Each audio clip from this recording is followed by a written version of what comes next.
আপনারা জানেন যে বাংলাদেশ ধান গবেষণা ইনস্টিটিউট এই পর্যন্ত অনেকগুলা ১১৫টি জাত আবিষ্কার, তার মধ্যে বেশ কয়েকটি জাত আছে লবণ সহিষ্ণু বা ১২টি জাতের লবণ সহিষ্ণু।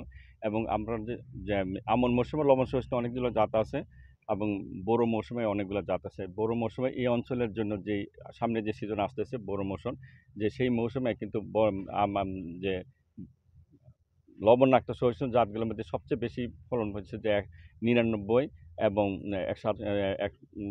৯৭ এখন প্লাস অন্য যে পুরানো জাতের মধ্যে একটু আর্লি যেটা হলো 67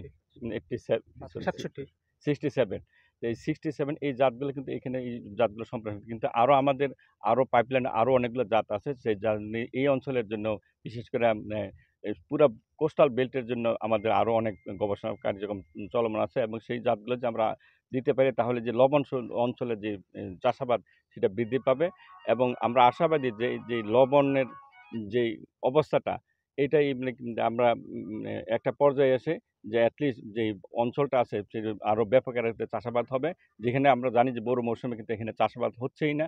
সেই সব অনেক পতিত জমি আমরা গত বছর প্রতি বছরে আমরা প্রদর্শনীর মাঝে দেখাচ্ছি যে আসলে আমাদের জাতগুলা ওই সব লবণাক্ত অঞ্চলে চাষাবাদ করা যায়। এখানে একটা প্রাসঙ্গিকভাবে বলতে হয় যে যে এইখানে এই অঞ্চলে পানির একটা সমস্যা আছে, পানিতে লবণ আছে। সেক্ষেত্রে যে আপনাদের কিন্তু ওই যে অনেকগুলা নদী আছে, এই নদীর পানি এগুলো মিঠা পানি। সেই পানিগুলো ইজিলি আমরা সেচের পানি হিসেবে ব্যবহার করতে পারি। সেক্ষেত্রে যে কাজটি করতে হয় যে আমরা নদীর থেকে খালের মধ্যে পানি নিয়ে আসতে হয় এবং আপনাদের অনেক প্রচুর খাল আছে।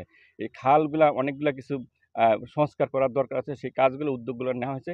আর আমরা বাংলাদেশ ধান গবেষণা ইনস্টিটিউট থেকে পাইলট আকারে কিছু এরিয়াতে আমরা খাল খনন করে এবং আমাদের লো লিফট পাম্পের মাধ্যমে আমরা বিভিন্ন সেচ এরিয়াতে আমরা সেচ দিয়ে আমরা চাষাবাদ করে প্রদর্শনী স্থাপন করে দেখা যাচ্ছে যে গত মৌসুমে আমরা দেখছি যে প্রচুর ফলন হয়েছে। ৭ টনের মতো ফলন হয়েছে ব্রিদান 97। এই বছরও আমরা ঠিক একই ধরনের 97 বা 99 এই এই চাষাবাদের জন্য প্রস্তুতি নিয়েছি এবং এই অঞ্চলে পাশাপাশি আরও যাতে অন্যান্য অঞ্চলে যে বাড়ানো যায় সেইটাও আমাদের পরিকল্পনা আছে। কিন্তু সেটা আমাদের আসলে যেহেতু আমরা সরকারি জাস্ট আমাদের সম্প্রসারণ কাজটা হলো গবেষণা।